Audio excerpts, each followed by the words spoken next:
L'échiquier international, soyez les bienvenus. Une simple donnée pour commencer, 20 000. 20 000 morts palestiniens, pour la plupart femmes et enfants, depuis le 7 octobre. Des bombardements aveugles qui visent à faire table rase de tout ce qui est susceptible d'être vivant. Tout passe au crible par l'aviation sioniste. Tout est considéré comme cible militaire, hôpitaux, écoles, universités, routes, des frappes qui provoquent davantage de déplacements de population, des bombardements généralisés. Alors, souvenez-vous, on disait que le Sud était sûr, que seul le Nord serait visé, tel est le narratif sioniste. Alors on observe justement que le Sud est attaqué plus violemment encore. Les forces terrestres d'occupation ont endommagé également ou détruit au moins 6 cimetières au cours de leur avancée dans le nord de la bande à Gaza pour installer une position militaire au cours des dernières semaines. Selon une analyse des nouvelles images satellites et des séquences vidéo réalisées par le célèbre journal New York Times, une situation qui montre des signes d'embrasement bien au-delà de la Palestine occupée, le Liban ou encore la fameuse position de Bab el-Mandeb avec des Houthis qui ouvrent un nouveau front. Pour quelles conséquences plausibles? On tente de décortiquer le tout avec notre invité du jour dans un instant.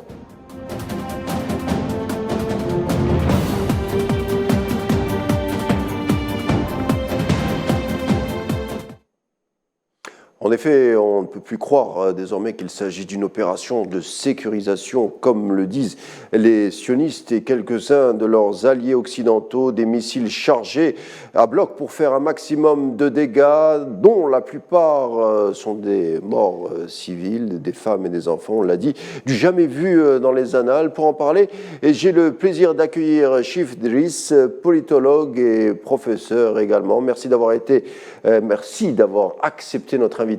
Bonsoir. Bonsoir. Alors, Chef Driss, on approche presque les 80 jours de bombardements aveugles. On entend tout, plusieurs analystes qui ont été conviés sur nos plateaux depuis le 7 octobre ont dit beaucoup de choses. Alors, de votre côté, comment décrivez-vous la situation en tant qu'analyste? Bon, sur le plan humanitaire, la situation elle est des plus macabres. Au-delà du décompte, à mon sens, on parle de 20 000 morts, mais je crois que c'est une fourchette basse. Il faut revoir à la hausse le nombre des tués. Il y en a beaucoup sous les décomptes qu'on n'arrive pas à extraire. Donc, sur le plan humanitaire, le nombre de morts est notamment, si on compte 8 000 enfants, plus de 6 000 femmes, plus de presque 70% des tués, ce sont des femmes et des enfants. À cela s'ajoute une destruction de toutes les infrastructures. On parle de 70% du territoire qui a été détruit en termes de maisons, d'infrastructures, d'universités, d'écoles, de mosquées, d'hôpitaux.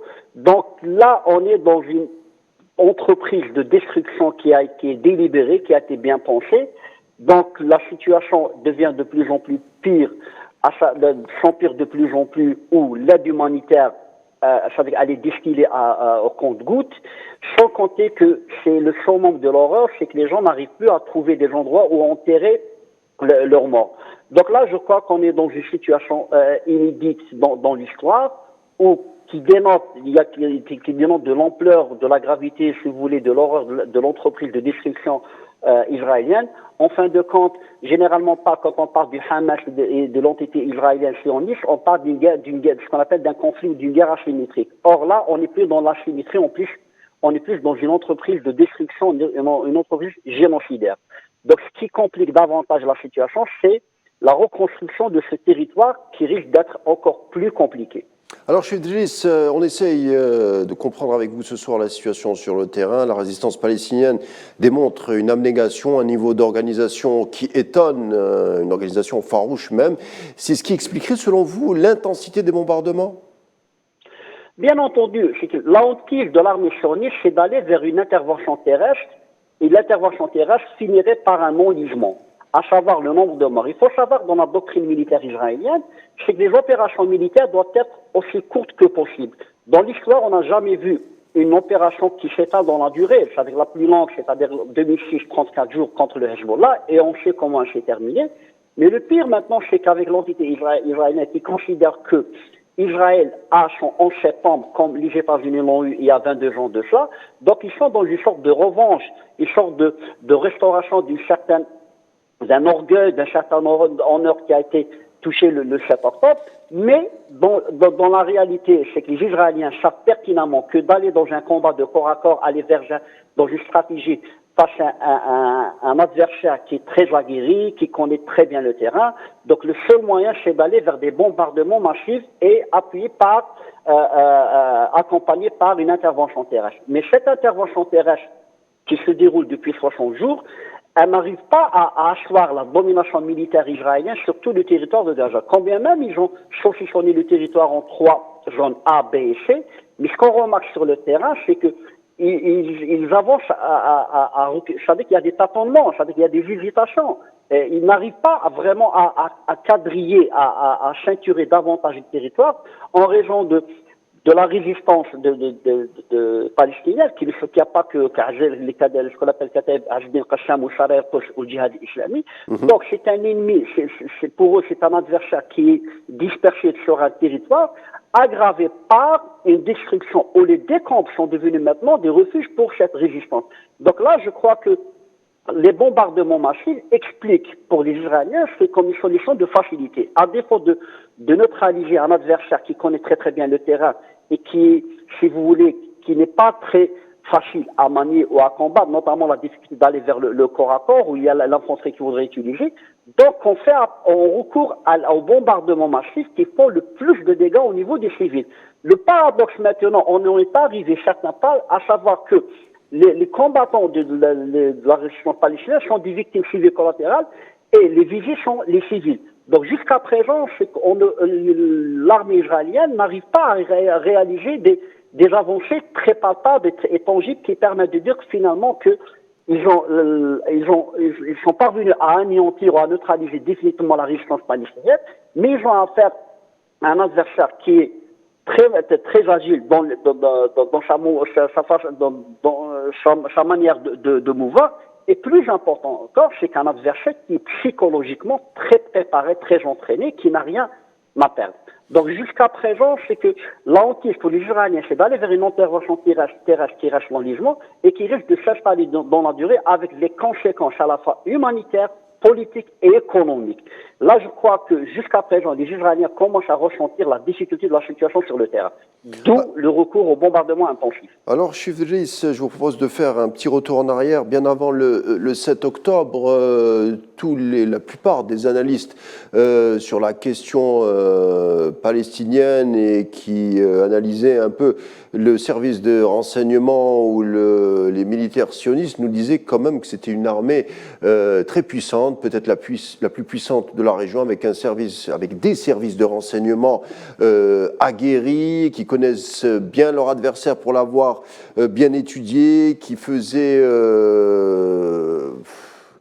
avait une réputation, on va le dire, exceptionnelle, en tout cas qui donnait des frayeurs à tous les pays arabes aux alentours. Et puis, il y a eu un 7 octobre où on s'est rendu compte que ce cordon de sécurité n'était pas aussi invincible qu'il n'est paraissait. Comment vous expliquez la situation ? Il est clair que la citadelle sécuritaire et militaire a été ébréchée le 7 octobre. Ce qui est en soi un échec, et même les Israéliens le reconnaissent, les anciens responsables aussi bien du Shabbat, du Shin Bet ou du Mossad sont portés la responsabilité. Service militaire. Oui, comment ? Aman, le service de sécurité militaire. militaire. Le Haman, le Haman, le renseignement militaire, ou même le Mossad sont portés la responsabilité au service de renseignement qui est défaillant. Même le Premier ministre Netanyahu qui essaie de se dédouaner en accusant les services de renseignement d'avoir fait preuve de négligence. Mais au-delà de la négligence, il y a un aspect qui est très important, c'est l'aspect psychologique et l'aspect symbolique d'une armée invincible, d'un service de renseignement qui est infaillible, doté de la technologie la plus avancée. Donc le 7 octobre, si vous voulez, il y a une brèche qui a été créée dans cet édifice, cette forteresse, et qui a eu un impact, si vous voulez, sur le moral des troupes et même sur l'orgueil de toute une nation qui a semé un petit peu le doute au sein de la population palestinienne sur ce service de renseignement, cette armée qui prétend être la gardienne d'une nation, d'un État qui est très fort et très puissant.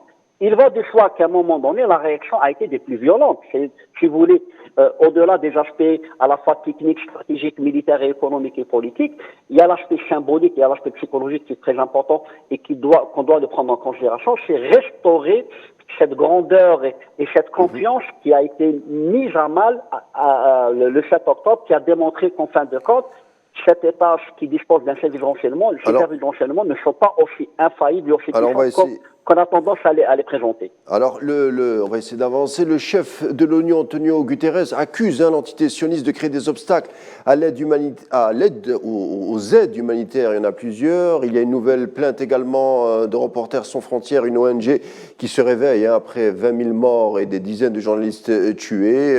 Il n'est jamais trop tard pour bien faire.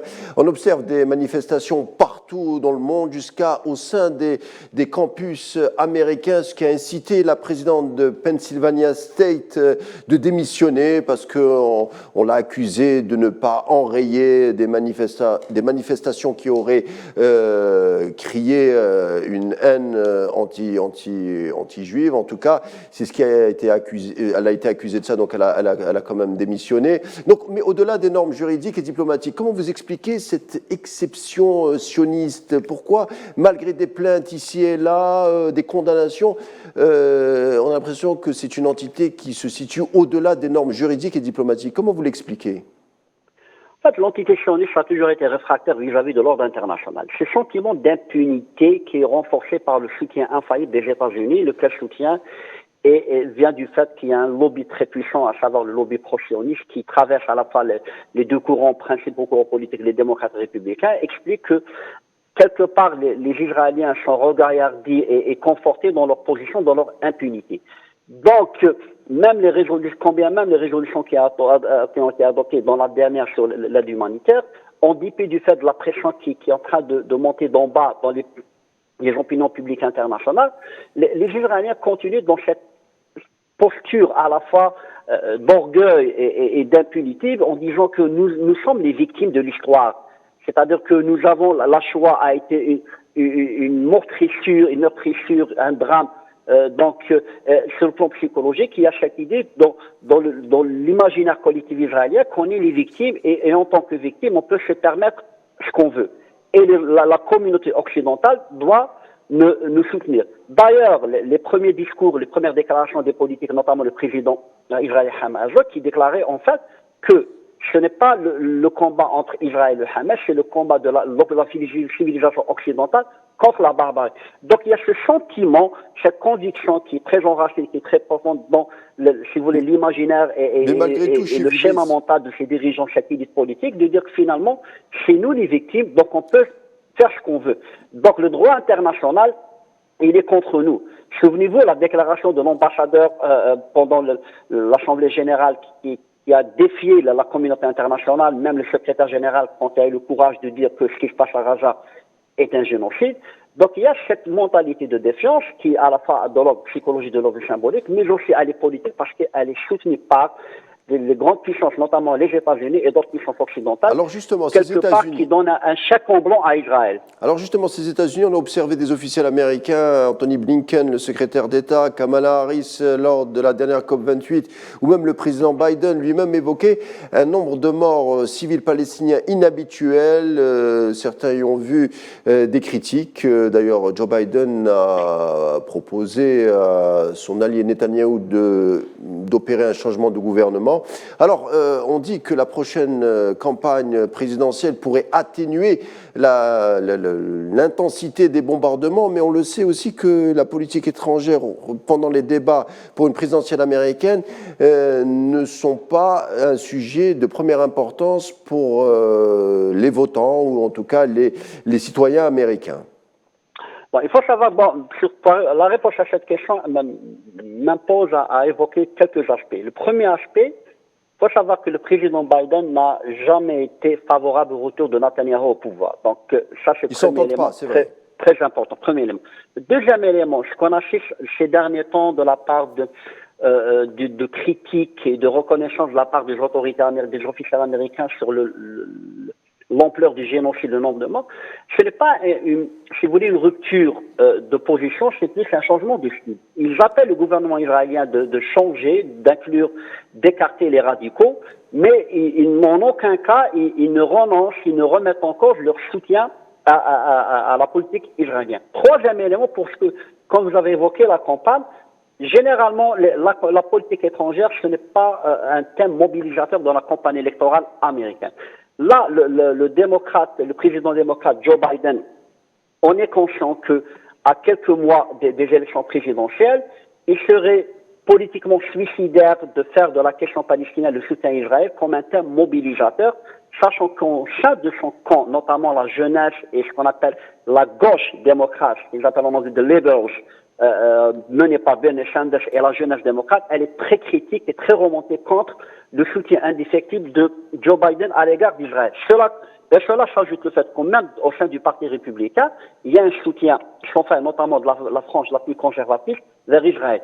Donc, à mon sens, le président américain Joe Biden fera tout pour éviter que la question palestinienne et l'agression israélienne sur Gaza s'invitent dans le débat électoral. Et à mon sens, qu'il continuerait la pression sur le gouvernement israélien d'arrêter, d'en finir avec l'opération militaire et de passer à autre chose. Alors, parce que la continuation de ce qu'on appelle des combats à l'agression israélienne risque d'avoir des répercussions régionales et internationales qui ne serviront pas les intérêts du Parti démocrate et les intérêts américains de manière générale. Alors, on a entendu également, on parlait de critiques, on a entendu également au sein même de l'entité sioniste des critiques qui émanent d'Ehud Barak et même d'Ehud Olmert, deux anciens ministres travaillistes qui disent tout bonnement que Netanyahou doit partir et critiquent, comme vous avez dit, ce style, entre guillemets, des bombardements. Comment vous expliquez que peut-être cette opération, ce génocide est en train de scinder peut-être la société, en tout cas l'exécutif sioniste. Comment vous l'expliquez? En fait, comme je l'ai dit auparavant, c'est que c'est la première fois où on assiste à une opération qui est plus longue pour les Israéliens. C'est-à-dire que, déjà, l'aspect humanitaire par rapport aux otages. On assiste aux otages, il y a 100 otages qui n'ont pas encore été libérés. Deuxième élément, l'échec des tentatives de libérer certains otages, et on sait comment se sont terminés, notamment l'assassinat de 3 otages israéliens par l'armée israélienne. Troisième aspect qui est très important, c'est que cette guerre qui s'installe dans la durée, elle a un coût économique. Elle a un coût économique très important. Démobiliser des centaines de milliers de réservistes sur le plan économique a un coût. À savoir que continuer à financer un effort de guerre dont l'issue n'est pas encore claire, cela risque d'avoir un impact économique. On parle jusqu'à présent, la Banque centrale d'Israël parle de plus de 10 milliards de dollars et risque d'avoir 1,5 point ou 2 points du PIB interne. Quatrième élément, c'est que cette guerre risque d'avoir un coût politique, notamment pour le gouvernement de Netanyahou, qui est très contesté depuis longtemps, notamment par le centre droit de Ehud Olmert et le centre gauche d'Ehud Barak et autres, et même de l'ancien Premier ministre Yair Lapid, qui sont très critiques à l'égard de la tournure prise par l'opération militaire.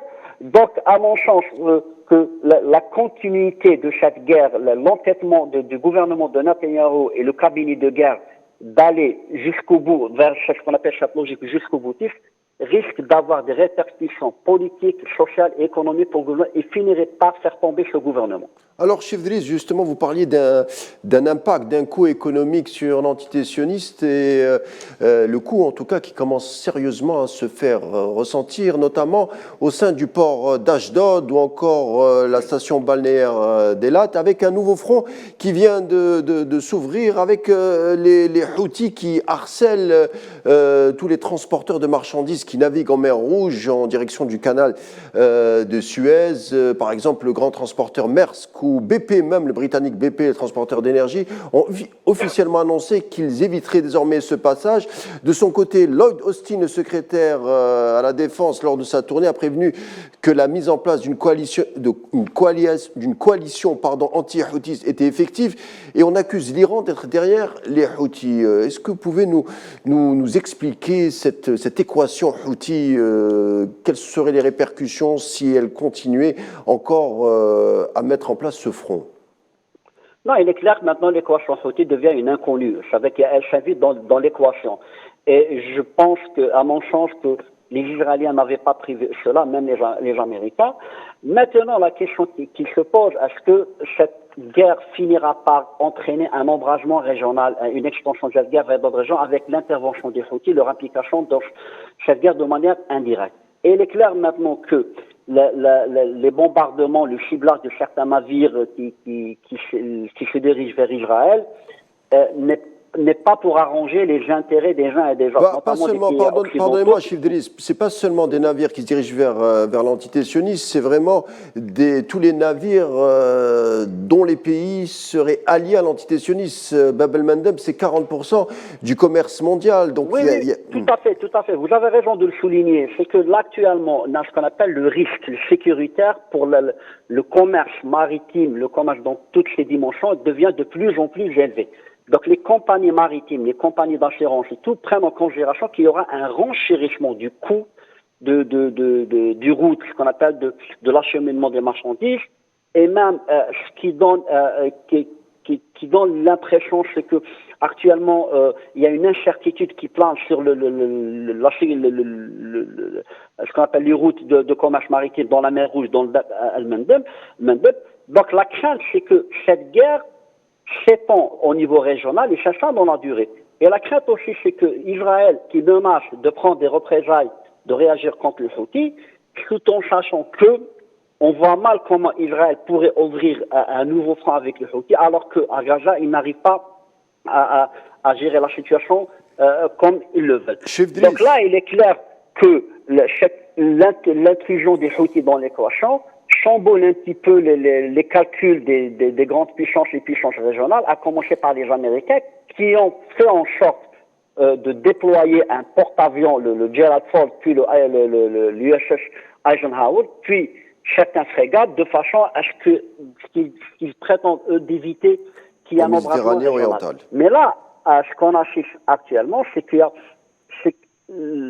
aussi bien Israël que leurs alliés n'arrivent pas à maîtriser la situation. Mais donc il y a une inconnue, il y a plusieurs inconnus qui s'invitent dans l'équation et qui risquent de chambouler, d'amener Israël et ces pays à revoir leurs calculs et à revoir le schéma stratégique. Alors, dernière question. Justement, une entité sioniste qui n'arrive pas à solutionner le problème, pour eux, qui est un problème au niveau de Gaza. Et elle, on le sait, on l'a vu au cours de l'histoire, quand elle n'arrive pas, quand elle rencontre un obstacle, elle évoque toujours la surenchère, et peut-être qu'il y a un nouveau front qui est en train de s'ouvrir, puisqu'on accuse l'Iran d'être derrière les Houthis, et beaucoup d'officiels sionistes et même américains commencent de plus en plus à pointer leurs doigts accusateurs en direction de l'Iran. Peut-être effectivement que la crise est en train de s'étendre et qui est en train de toucher même Téhéran. Non, il est clair que la hantise des Israéliens et des Américains, c'est un pays comme l'Iran qui a une capacité d'influence et de nuisance qui est très importante, de s'inviter dans cette guerre et qui pourrait, et c'est la hantise première, faire installer ce qu'on appelle la guerre dans la durée. Donc les Israéliens et les Américains redoutent, et c'est leur hantise, une intervention de l'Iran de manière directe ou indirecte dans la guerre qui pourrait être préjudiciable, qui pourrait forcer leurs calculs. Déjà, le front palestinien gazaoui devient de plus en plus compliqué et difficile. Ouvrir un front au sud, au nord avec le Liban, au sud-Liban, devient un peu compliqué avec un Hezbollah qui est encore plus aguerri, plus entraîné et mieux équipé que le Hamas. Puis entrer dans une confrontation avec l'Iran. Donc je pense qu'on est dans l'ordre de la surenchère, bien entendu, la surenchère et les menaces et les mises en garde vis-à-vis de l'Iran et leurs alliés. Le message sibyllin, ou plutôt le message indirect, c'est que n'intervenez pas, laissez-nous régler cette question palestinienne, ce n'est pas votre question, mais de là à aller jusqu'à ouvrir un front avec le Hezbollah, avec l'Iran, il me semble que c'est une probabilité qui est suicidaire. C'est une hypothèse qui est très incertaine, parce que les Israéliens reconnaissent, même les Américains, que cela risque d'avoir des conséquences très préjudiciables. Merci Chifdis d'avoir été avec nous. Je rappelle que vous êtes politologue et également enseignant à l'École supérieure de journalisme. Merci pour toutes vos explications et vos analyses. L'échiquier international arrive à sa fin. Merci de l'avoir suivi. Tout de suite la météo et je vous dis à demain.